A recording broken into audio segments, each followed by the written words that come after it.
Yeah. Cheers to you. 30th year in business. Yeah. Final year. Yeah. 30-year anniversary. Finale. We have a lot going on today. Mm-hmm. So I'm excited to get into you and Ed. What makes Boundary Bay such an iconic Bellingham piece of downtown? Not just a business in downtown, but just such a big piece of the heart of downtown. Mm-hmm. So tell me a little bit more about you and how did you end up in Bellingham? Oh boy. I came to Bellingham for the weather. It's funny because I was living Which weather? The better weather than Seattle. Just coincidentally, I was going to North Seattle Community College, and we had friends that were going to Western up here. And every time we would leave Seattle and come to Bellingham to see our friends, the weather was better. And I'm like, I'm going. So I'm one of the few people who moved to Bellingham for the weather. But I loved the vibe of Bellingham from the very first time I got here. I grew up in Spokane, and Spokane is really coming into its own now. But in 1977, when I graduated high school, Spokane was pretty conservative and just didn't really have much diversity of culture. Mm-hmm. And so moving to Seattle was like a big, just an aha thing. Like, wow, look at all this, what's going on. But then Bellingham was kind of a miniature of that diverse culture, and there was still leftover kind of a hippie vibe in Bellingham in 1977. It's changed quite a bit, but I think there's still that core of it that I know and love and remember, and got a little sprinkle of Fremont in there. Yeah. Well, my dad actually just moved up here, and he spent a lot of time in Fremont, and he's he came to Washington on a VW bus, and so he was like, "Oh, this is like Fremont. I love Fairhaven." There you go. Yeah. Yes. So you came here, and was beer a thing? I mean, obviously beer has been a thing, but was this whole new culture that you've really initiated in Bellingham? So beer is always a part of the culture of the world, really. So it was part of my growing up. My dad drank beer, loved beer, and beer and sports, and just was a thing. Beer and fishing was a thing. Beer and was just part of our life. But then right when I moved to Bellingham, some Canadian breweries were starting to like Moosehead, right? So there's some more flavorful beers that were coming into vogue, and they were interesting.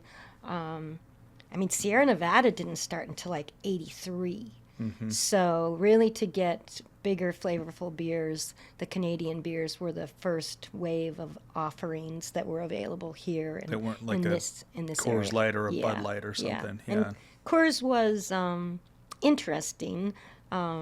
Because they were limited in where you could get Coors at the time, way back when. And so growing up in Spokane and going and visiting, Idaho was a market for Coors and Washington wasn't. So you could get Coors in Idaho, but not Washington way back when. So that was it's kind of like that thing where it's like when you can't get it, you want it more, kind of a thing. So at all costs. Yeah. So Coors was Blue Mountains. one of the cool beers, and then once Sierra Nevada took off, I joke that Ed's a recovering CPA because he went to that's funny. He went to University of Washington and actually taught a little bit in the accounting department there, and became a CPA, and did a short stint in public accounting in Los Angeles, and found out that it wasn't what made his heart sing. Yeah. So then he went and did a round the world trip and did some self-discovery, and ended up falling in love with the wine industry. And so he went to UC Davis and became a winemaker, but through the course of doing that, they had a small multi-name brewing science program at Davis, and he took that, coupled with his accounting background, and entrepreneurial spirit and creativity, where the winemaking was coming into play. The accountant actually won out on the argument of having a winery or opening a brewery. Because one was proven, or one more was proven. one was way less risk. With wine, you have one shot a year after harvest. You make wine, and things can go wrong, and weather, and disease or whatever. And so there's a lot more risk with wine, and then you have to sit on wine for a while. Mm-hmm. And so it's not an immediate. And beer, you can make, a batch in 3 weeks. It can go from, grain to can in 3-4 weeks. And it'll be great. Yeah. Yeah. And there's so a lot less risk, but still a lot of entrepreneurial opportunity. So he was at Davis in the late 80s. So Sierra Nevada was only about 5 years old. And so they would actually go up there like on field trips and I've been there. And go see that operation. So it was very inspiring, and then came up to Bellingham. He'd searched around for a while. He wanted to get back up to the Northwest, and searched around for a town. And for, I think, a lot of the same reasons I fell in love with Bellingham, and a lot of people do, was, the environment, the positioning in the mountains and the islands, and just the size and the weather, right? And the weather. You can't beat the weather. It's funny that you say that, because anytime someone asks me why I came here and why I stayed, besides meeting my wife, I think the reason you just start gushing. You just start like listing off this huge list of like, well, I love this, and I like that everything's like within 15 minutes, and I love that there's all these great breweries in town, and there's great restaurants that are starting to pop up and have been around for a while, and so yeah, I understand that. And the weather it's all good. It makes it green. That's the whole it's the whole cycle of it. Yeah, and it's there was nothing like. I think my kids all joke with me that I have exquisite repression skills. Like, I tend to focus on the positive, and they're like, Mom, don't you remember that? And I'm like, wait a minute, I got to think about that for a minute. And the weather's kind of like that, too. One sunny day, and it's just like, shoo. Gone.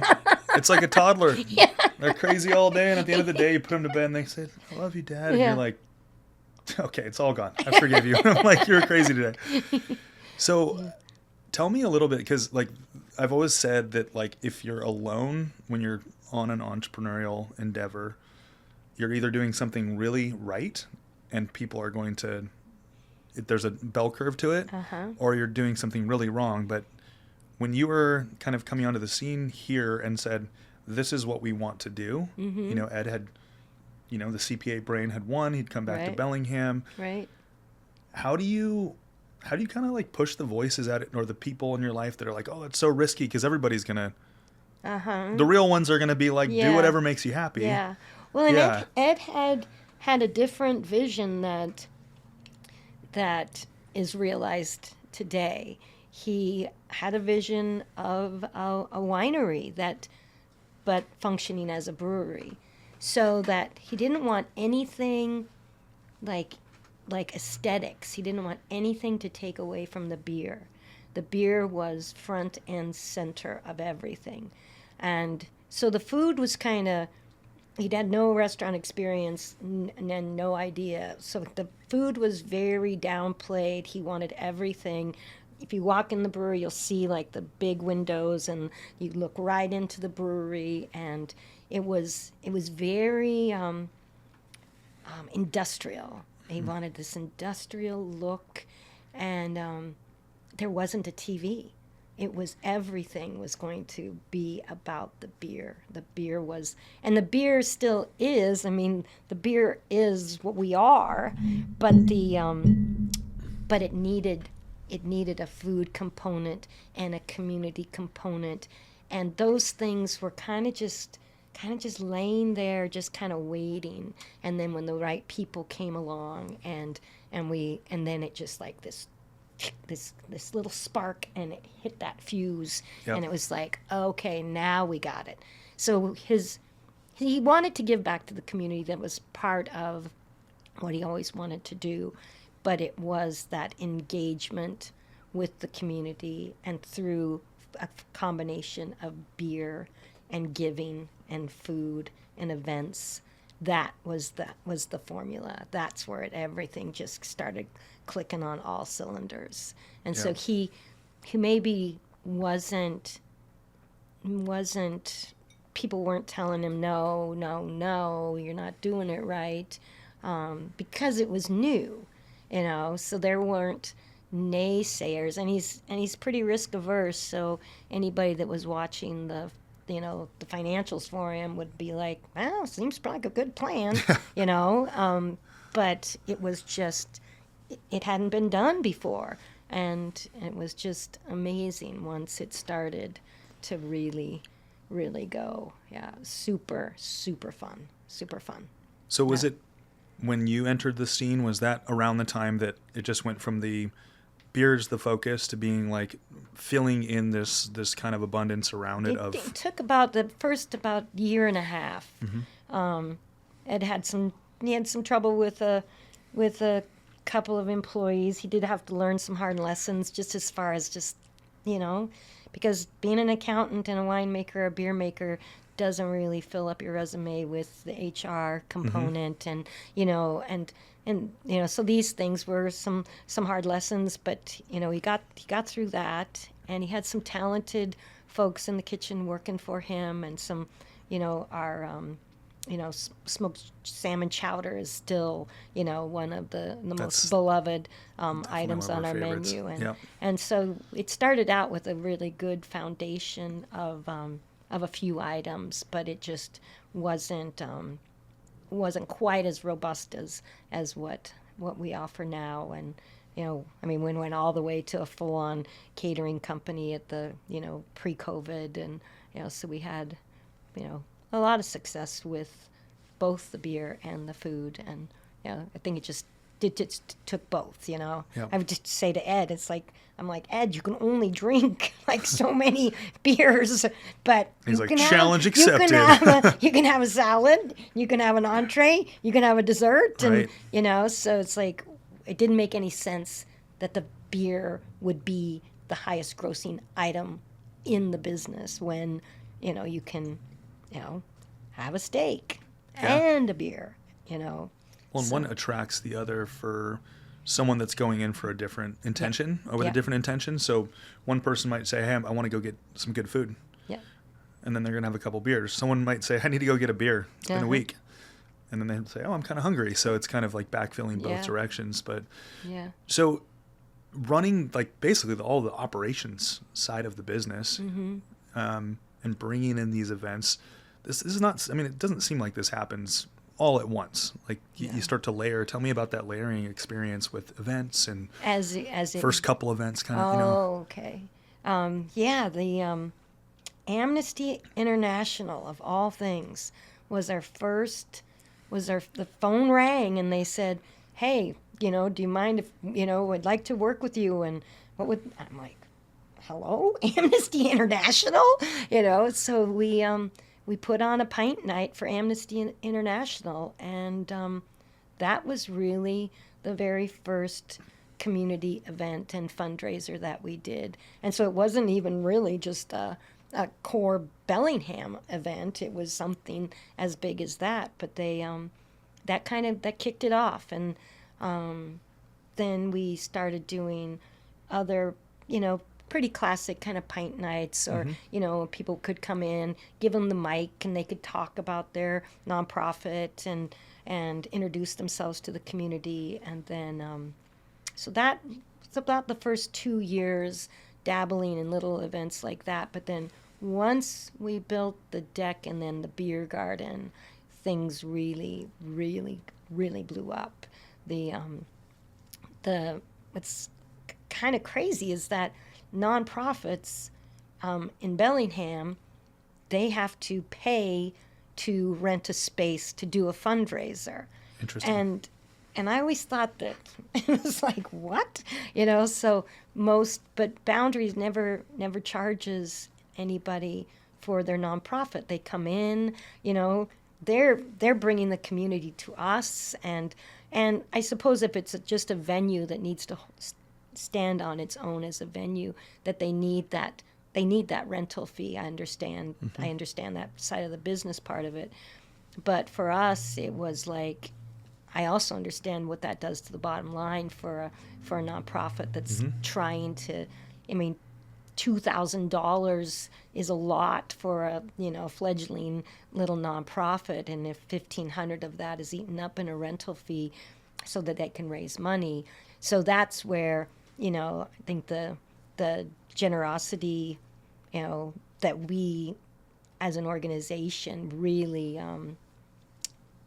really share with the community. I mean, generosity is one of the values of our organization, and I think we walk that talk very, very well, and some people might say maybe too well. They're like, I heard somebody say one time, I was up in my office, used to be upstairs, it's kind of a loft, and people walk in the front door and you can just hear them. Is that where the staircase is, behind those tables off to the right? That office there. So be careful what you say in the foyer, because who's ever up upstairs in the office? Well, you probably heard us on St. Patty's Day after a handful of beverages, and we're pirates. Oh, so we're good pirates. I think we would be good pirates. The good pirates. Yeah, I think so.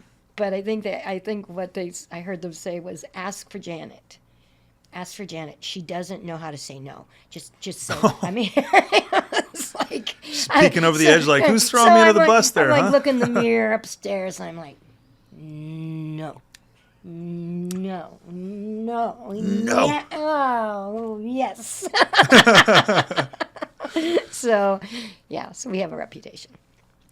So one thing that I find really fascinating, because we operate in that way, and I've met a lot of people who don't operate in that way, or in some place in the middle of that. Like, on one side you have the bottom line and the survival of your business, and it's really hard running it. It's really hard starting, running, and maintaining a small business, a mid-sized business, any size business really. But it's also so tough to fight the urge to just give and do the thing that makes you feel warm and fuzzy, that warm and fuzzy currency that we feel like we experience a lot too. Right. It's the sauce, right? So how do you like balance those moments as a business owner of, well, I have to say no to this thing because this is going to hurt everybody involved in our business, versus the other side that wants to genuinely just give and make a big impact on your community? Yeah, so we did it. We took it to, we had to take it to a committee, and because of my tendency to say yes. So we took it to a committee, and we did we got to a point where we would actually budget, and who it's hard. Like, we've got 10 asks, we've got this much money, we've got this much merchandise, this much beer, this much time, because giving also takes time. If you're going to an event, or you're pouring beer, or you're creating posters for just whatever element that I say yes to, that's going to trickle down to the team. And so now there's a so we have to talk about it now. And this business after 30 years starts to sunset, that old adage where charity starts at home, right? Giving starts at home. Well, we have a loyal team with us who we want to retain until the end, and whatever I can do to reserve resources for the big thank yous at the end is now where we're kind of, that's kind of one of the voices on my shoulder right now, is that we could give X amount of dollars to this organization that we have for the last 25 years given to, but if I want to really do what's best for my heart and my team, that I want to be able to say thank you to the people that are standing with us at the very end. And so their giving strategy is taken as, and I don't feel bad about it, because we've given a lot and we still continue to give, but it definitely, a softer pedal throughout this last year than years before, because those are the people that make it all work. Make the world go round. Yeah. Couldn't have done it without them. So do you mind if I ask, why is this the last year? The property, one of the best things Ed ever did was he negotiated a very good lease. Right. One of the worst things Ed ever did was lease. Right, instead of buy the building. The building. And so we had 5-year renewals, 5 years, 5 years, 5 years, and it actually expired last December 1st, and we were able to get one more year. Because it started in 94, actually, not 95, because of the build out and the leasehold improvements and whatnot. Mm-hmm. So we did make an offer on the building, and we know it intimately. I mean, we've been there for a very long time, and there's leasehold improvement, no, deferred maintenance, if I may. Mm-hmm. Sorry about that. Deferred maintenance that needs to be done, and so our offer wasn't accepted, and they're going to, they continue to try to sell the building. So it's just, that's why it's not the way that we wanted the story to end, but it may not end.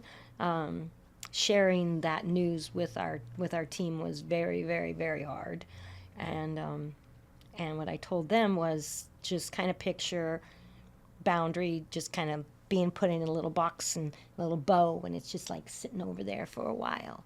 I mean, the branding's there, the recipes are there, the merchandise is there, everything's there. It's just sitting in the box for a while, and there's so many opportunities for people to, at one point open the box and say, oh, I'm going to take that and I'm going to run with it.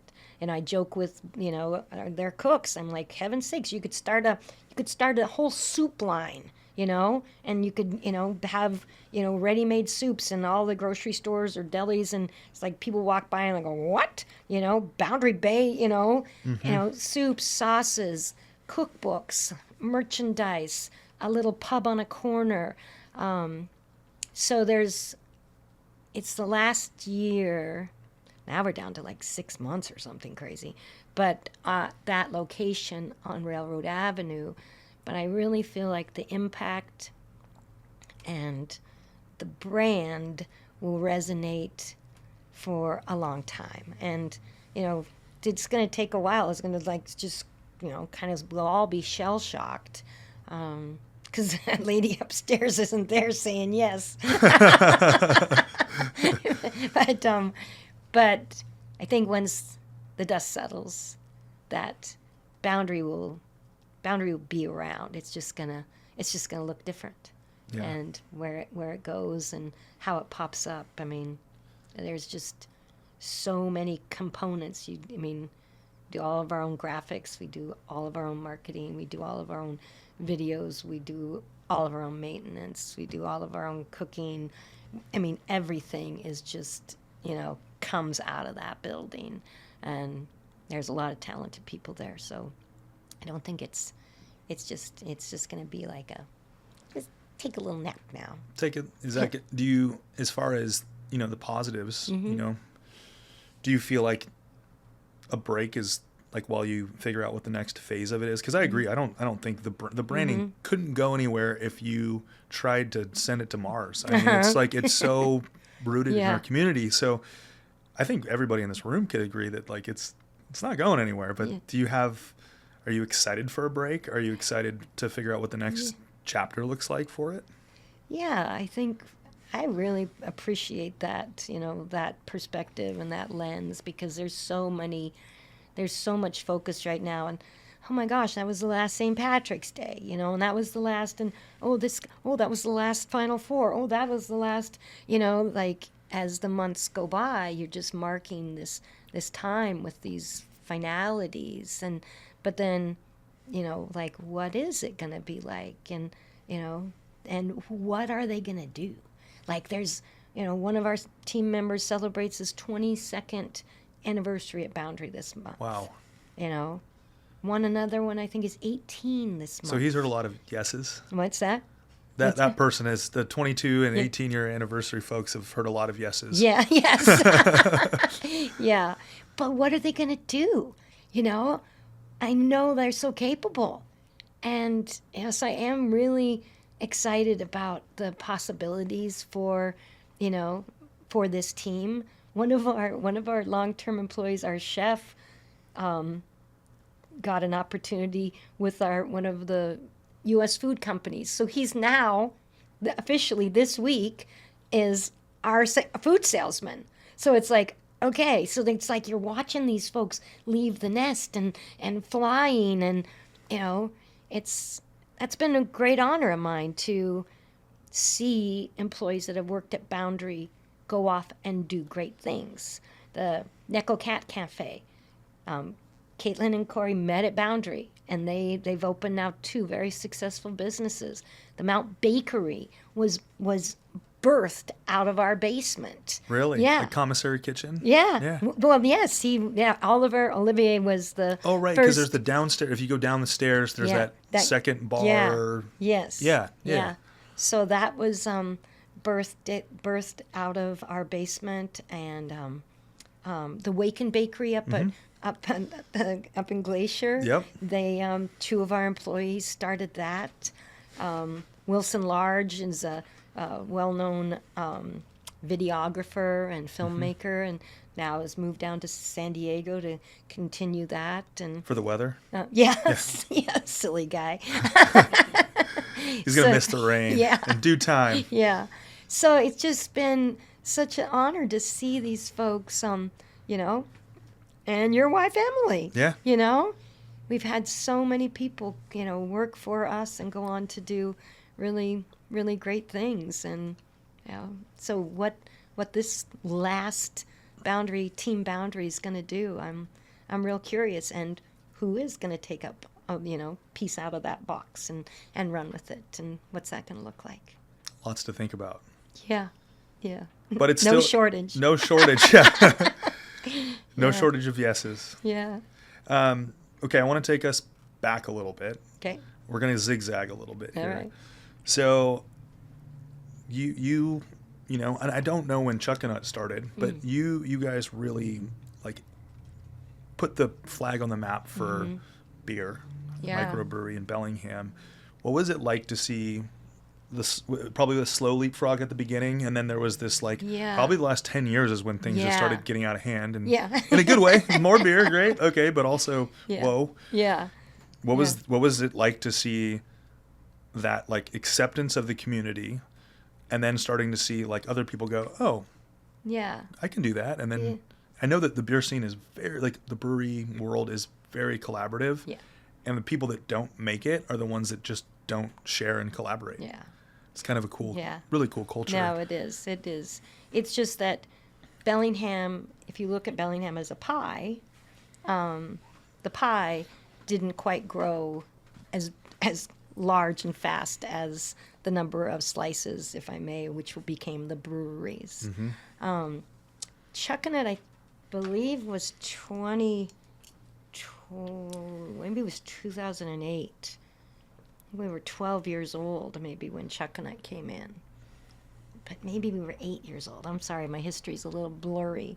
But their beers and our beers were so different. I mean, we were primarily ales, and they were primarily lagers, and I think with the presence of Chuckanut coming to Bellingham and Will Kemper's, brewery acumen, I mean, he was just, very, very well known and respected. I think it just raised the bar for Bellingham as a beer community. Keep in mind, this is the fun fact that I do know, in 1995 there were 276 craft breweries in the entire country, and I knew every brewer in Washington State.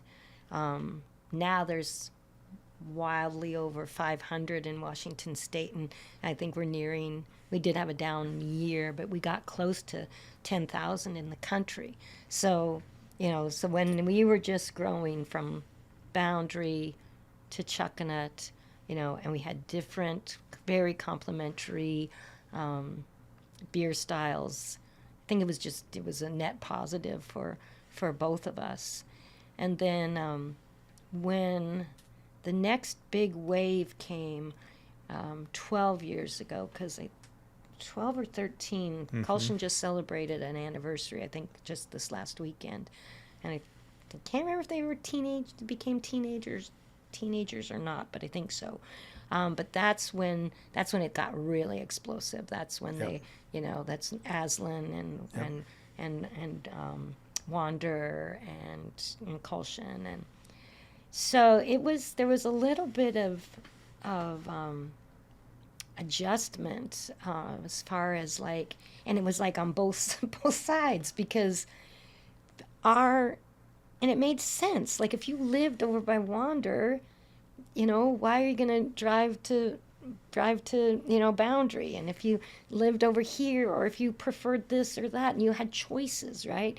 But now your loyalties kind of came into play, right?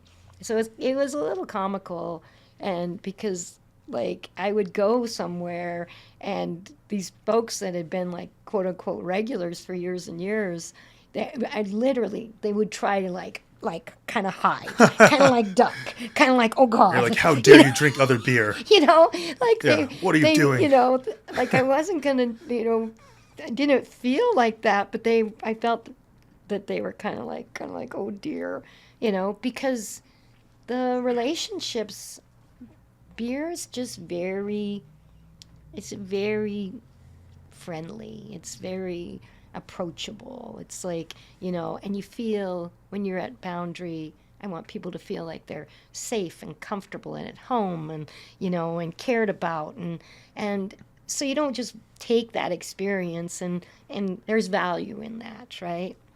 So I don't feel like the value of that experience diminished when these other breweries came in. It's just that there was convenience, there was choice, there was new flavors, new atmospheres. Yep. It was, choice is good. It was just awkward at first. And we've There had been 2, then there was 4, then there was 16. 20. Yeah, it's just like that.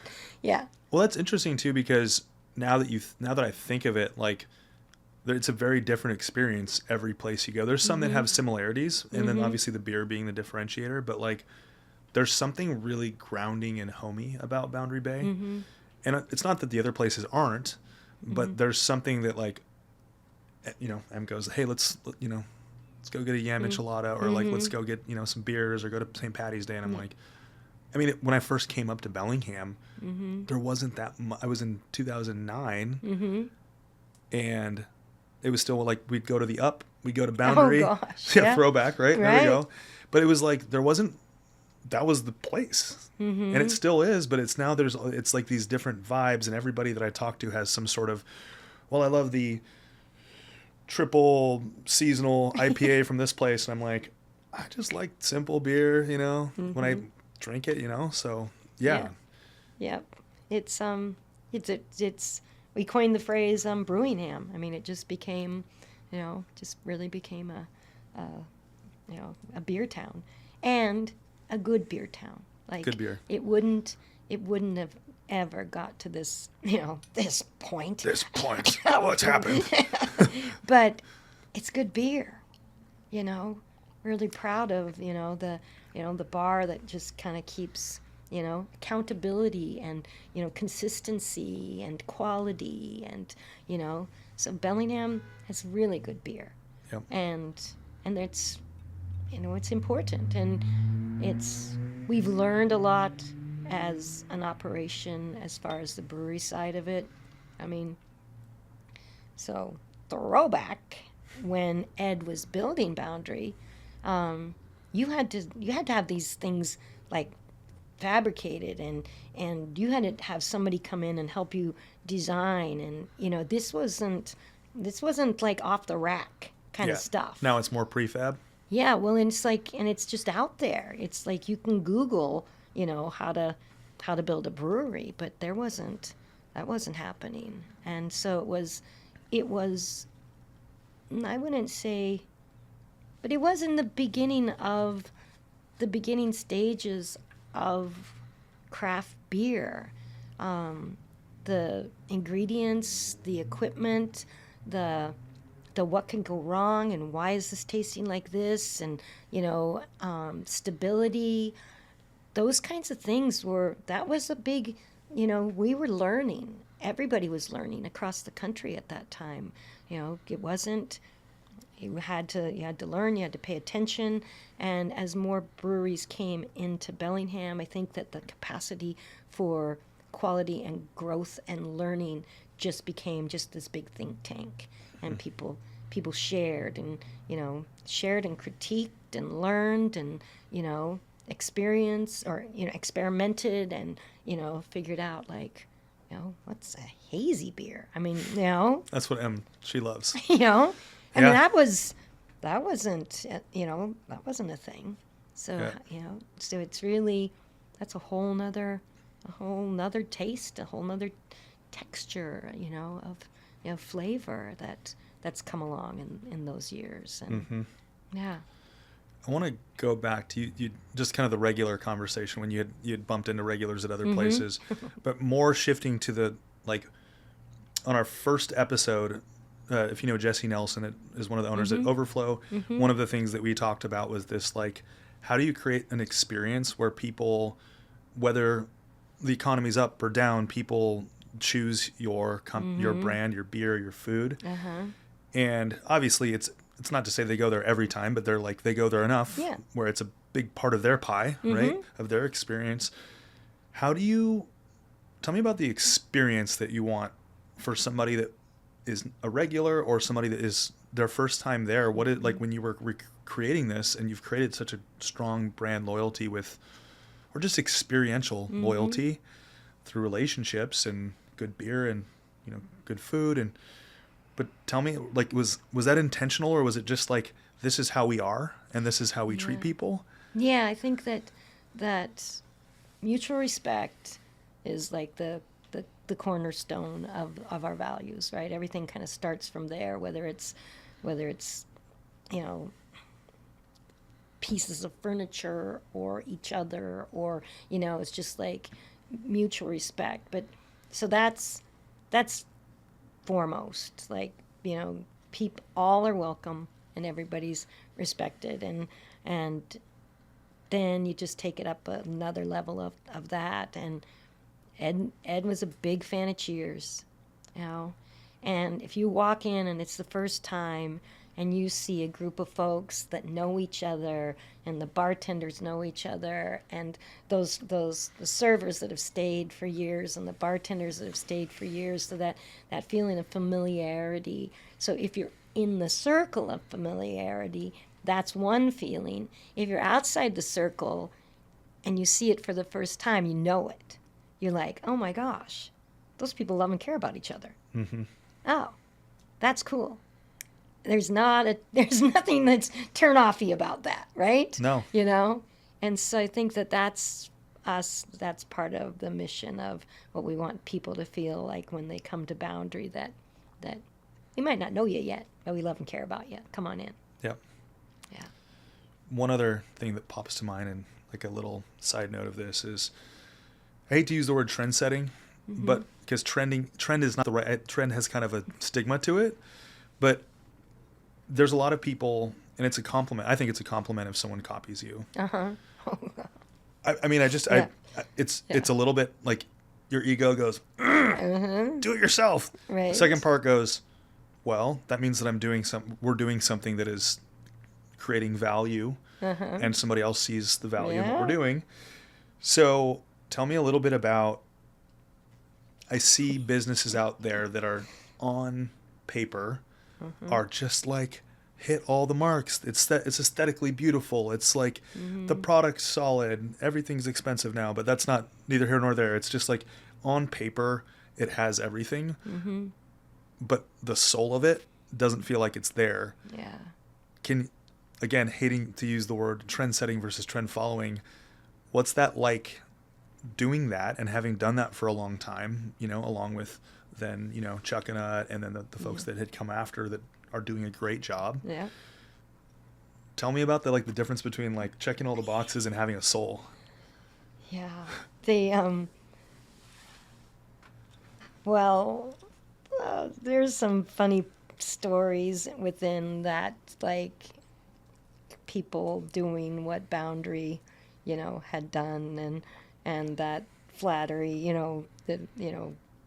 the imitation, the highest form of flattery or whatever. And it was funny for a while, and then it kind of got to be like, are you kidding me? But one of the, and I'm not saying no one in our beer community is soulless, I'll tell you that. So, but there's been some forms of, followers. Do you remember when, there was a cantina Mexican restaurant down in Fairhaven. And so our tagline, save the ales, right? And they made this shirt. Are you specifically leaving the name off of there? I can't remember it. Was it, was the one on the corner? Almost on the corner. It's just one down. There's the antique shop, and then it was like the one right there. I think the Hacienda was maybe the bar in it. Oh, I've been there. Yeah. I've been a little bit foggy there before. So where Tony's used to be. Yeah. Rest in peace. Yes, next. Seriously. Right next to that. They made their hoodies that looked a lot like this, only there was like cactus and something, and then on the back it said, "Screw the ales, drink tequila."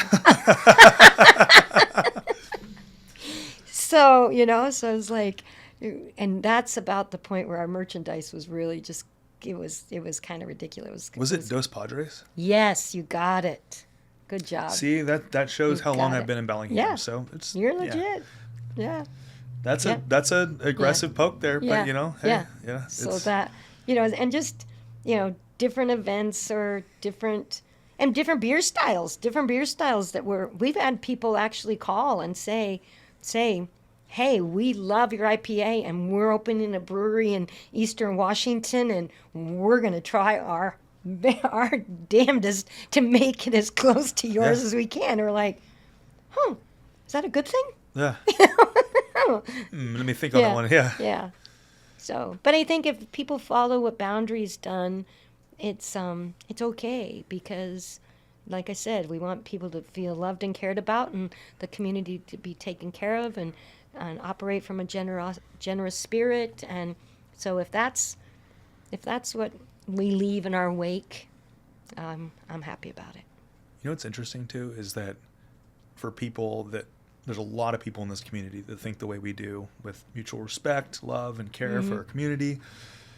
So funny. It's like if someone just asks you or asks me like, hey, I want to do this and I'd love to try to recreate something, is there some sort of level of collaboration that we can do? Most of the time it's yes, Janet, right? Like it's a yes, Janet, or yes, Leo. It's like, let's see. Yes, and I'll do this work, and I'd love to make sure your branding is on, like give you recognition for the thing. If there's like the mutual respect thing, it's like, it's probably pretty close to 100% of the time I'm like, that sounds great. I can't promise when this is something that we can jump. Then it's timing, right? Yeah. And how much it's going to cost. But like most of the time it's a yes, right? But it's when the person tries to recreate it as their own, when it's very clear that it was a. Anyways. Yeah. We're digressing a little bit. Yeah. I think it might be the good old Doc Swinson's whiskey here, which is delicious. You like this? So just a quick shout out to Doc Swinson's. So obviously the crew over there. Jesse has taught me a lot about whiskey, and this is I just love that they're delicious. World class, and they're here just locally up in Ferndale. And they actually provide some of the barrels for some of the barrels that we use for not these these yet. Okay. So like we barrel age a pumpkin beer. We barrel age it's a pumpkin spice beer.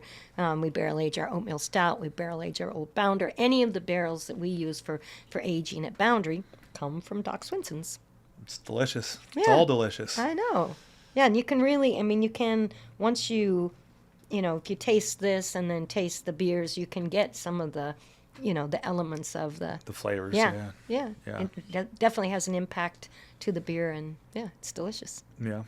I remember seeing a picture of Boundary, and there wasn't much around it. Uh-huh. And obviously this is probably a picture before you and Ed started it. Mm-hmm. And then there's been all this like kind of growth around it, and then there's the the plaza across the event center across the street, the parking lot. There's all sorts of stuff that's just kind of gone like this. Yeah. What have you seen as far as Bellingham evolving around this location just over time? Is it positive? Is it negative? Is it a little bit of both? I think just growth is always a little bit of both. One thing that I would say is I was on the parking commission in Bellingham years and years ago, and just when the conversation turns to parking, it becomes very, very, very, yes. And it's just like riveting. Everybody has an opinion, Yeah. That's probably been the biggest challenge and challenge to our staff and our guests and, the parking, because there was just parking everywhere. And that was one of Ed's, Ed's not known to be a quick decision maker. So he's got, he's very, very smart, and his intellect, just like it can see it, like it's just, he's got tabs open, okay? He's got more Hold on, tabs. Let me close some of mine real quick. Yeah. Okay, I'm back. Yeah.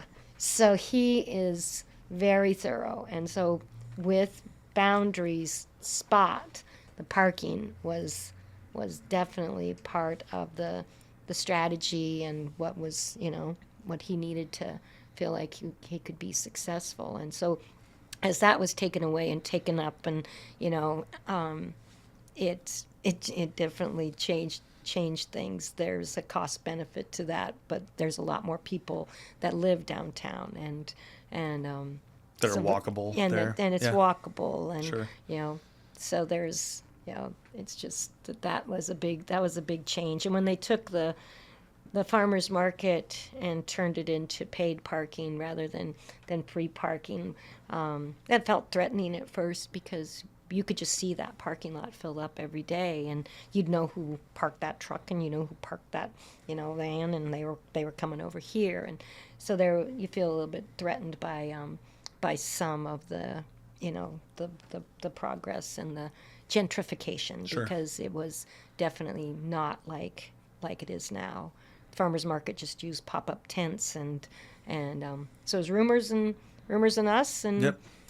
but we're still there, and Yep. and it's great. It's turned into a great neighborhood. The farmers market is really, really, really good for the downtown. It's really fun to when it comes. Last Saturday was the kickoff, and It's time for good berries and honey and all the stuff. Yeah. Yeah, and it's really great to collaborate with the farmers market, and so we're try to be good neighbors, and it's fun. Well, quick side note. You mentioned the paid parking. Mm-hmm. The way that I found out that it was today? paid. No, I didn't get a ticket today, but there was a time that we had taken out some clients that had just bought their first house, and my wife and I had parked down in the pavilion down there, gone to Boundary for dinner and beer, and then we had proceeded to Caps, and it kind of painted the town a little bit. Nice. And we said, "Yep, we're not driving home. Absolutely not. We're just leaving. We're just going to leave our cars Friday night." And we come back and we're like, because I just drove her back in the morning to pick up her car, and I go, "Yeah, shit. Where is that?" Yeah, it's and then real I saw tricky. the farmers market. I'm like, did they just put their tables around the car, or are they using our back their trunk trying to to stay positive? And then we go, "Oh no, we got towed." So that's how I found it was paid parking. Yeah. Probably pretty obvious, but but when you're painting the town, who's reading signs? You're just jumping and touching signs, right? Gosh. Yeah. So and it's tricky because it's Saturday and then it's Sunday and it's a weekend, and we I've chased a tow truck down the street. I see, because like one of our team members would park there, and you make the right choice. You're not going to drive. Sure. Or somebody's vehicle that I know. I get in early on a Saturday, and I see a tow truck pulling. I'm like, oh no! They don't stop. No. You can run after them, Well, and you can wave, but they're on a mission. my business brain, just a little bit off topic, but my business brain that same day goes, okay, so it's what, $400 for this tow. Okay, I'm just kind of curious. I'm like, how many tows do you have a night there? And I just, the numbers just, I'm like, oh yeah, I wouldn't stop either. Oh my gosh, they're like just raking it in, and they just pull it to their yard and say sorry, you know. Yeah. Anyways, but the cool part is the positive side to that is there is that particular part of downtown does have really good parking comparative to like, and maybe I'm just speaking ignorantly because I'm not on the parking committee, but like my perspective of downtown is that like basically Railroad all the way through is pretty good parking, and then other parts of downtown are like sometimes you're just hauling around the block, and I'm not taking my truck in that parking garage ever again. It's meant for a smart car. Not my truck. Yeah. Well, in Bellingham it's funny because I think we had the parking was so cheap, even if you got a ticket, like for years and years, that we would drive anywhere and park, and but if you go to another city, you're not going to circle around the Crown Plaza and the Federal Building, 6 times like we do in Bellingham. It's silly. Like, we need to learn to park and walk. Yeah. And so I do think people are starting to kind of get there. But I catch myself. If I'm traveling in another city, I'm like, I don't have a car. Yeah. And you walk like crazy. But in Bellingham, we think like, oh, well, we'll just drive. Yeah. And we need to kind of like not just drive. Yeah, I think walking is good for us. Yes. I think it turns out that it's probably good for us. And downtown is actually quite walkable. Yes. Yeah. Yeah. So, looking back, if you were to be talking to, or you and Ed were talking to an entrepreneur that was, or as I call entrepreneurs, people that everybody says they're an entrepreneur, but like people that really have the grit and they really have a passion and they have some value that they want to provide. What are some things that you both would pass along to that person in that risk-taking stage of all the unknowns and the hard work and late nights and the uncertainty? Yeah. So I would think that things that I've learned is that and I've said it before, very, very risk averse. Boundary was safe. Boundary was secure. Boundary has always been. It's just that's been part of the thing. And I think that yes, having that stability and that security is good, but I do think some risk is a good thing, and just to lean into it. And I think maybe that's one thing that I would encourage people to do is just take a little risk, take a little bit more risk. It's you can get safe, and it feels good, but I think that to push yourself and push your business, it's like it's time for the rearview mirror in some ways, and it's also time for some windshield time. Literally go camping. Let's get out of town. Let's hit the road, and But in the rearview mirror, I think that a lesson that I would share with folks is, don't be afraid. Just kind of like push it a little. Yeah. And whether it's expanding the market, where you want to be, where you think you can be, or being unique and weird, like being yourself and being uniquely, authentically, whatever makes you weird, and we're all weird. Whatever makes you tick. Darn human beings. We actually live in such a cool time where like the more unique we are, and we're all very different. We have everyone has a little Venn diagram, and some people's Venn diagrams are this far apart, but for the most part, we all have these things that just make us very much uniquely who we are, and we live in a really unique time where we can. That's very acceptable, which is cool. Yeah. Yeah. So I think that I would say that, to somebody that, kind of be fearless to some degree. Be fearless but be smart. And yeah. And if you love it, I mean, I've had the time of my life. It's just been so lucky. So lucky. Sitting here with you, all the hundreds and hundreds of employees, and yeah. It's a wonderful community. Yeah. We've been very lucky. Yeah. As far as this community, the other business owners, the people that come into your business, the people that work at your company, your friends, your family, like all the sauce. Uh-huh. What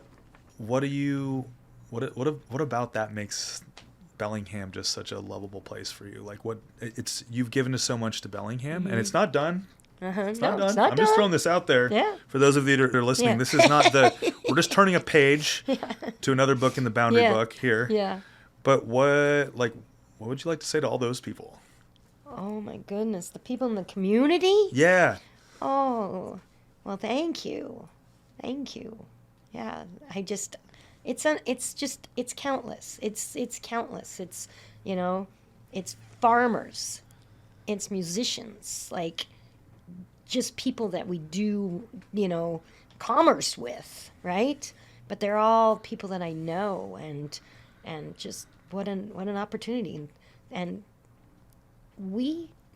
Cloud Mountain Farms, we actually bought more produce from Cloud Mountain Farms in probably just pre-COVID-ish time than the co-op.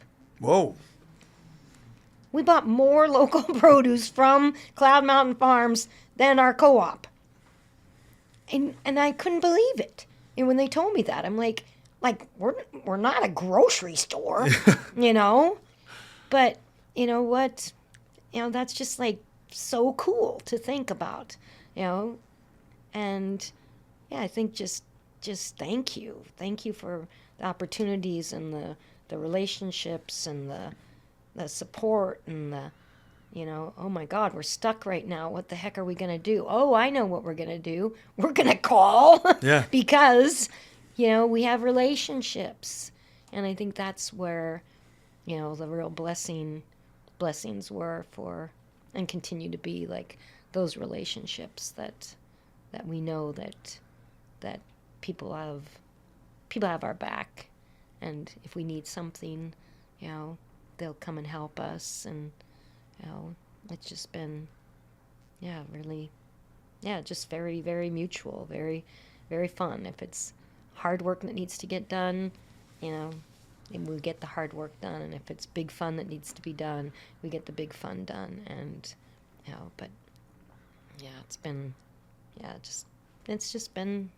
it's been really wonderful, and I've been, like I said, I've been really lucky. Well, your community loves you guys.